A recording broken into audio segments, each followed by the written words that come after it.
วันที่24เนาะไฟเหลืองจัดอีกแล้วเต็มที่9เนาะ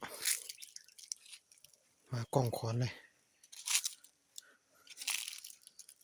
มัวจีถือป่ะ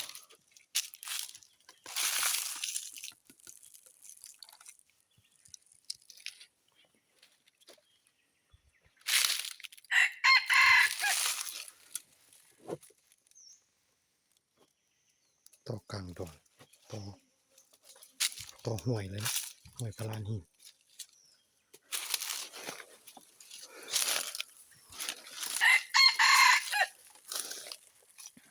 เรียบร้อยเนาะไอ้ผูไฟเหลืองเนาะแต้มที่9เนาะเช้านี้เข่าคอนหนึ่งเห็นเฮาก้อนบินครับมากล้องค้อนเลยโอ้ไก่อ่อน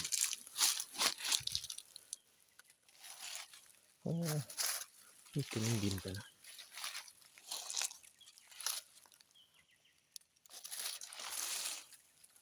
ไก่อ่อนนะไก่ผูอ่อน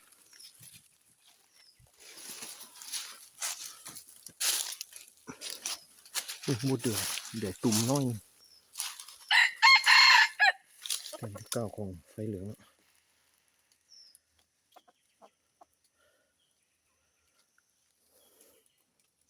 มันยาว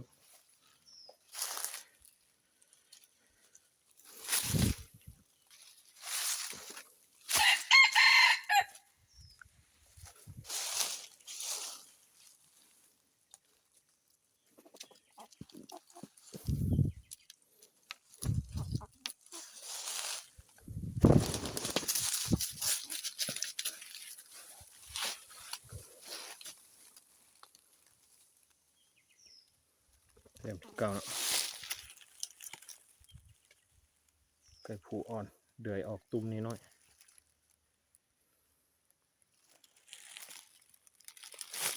โหดสุดหมอนี่นะเอาไว้ดิคันตะ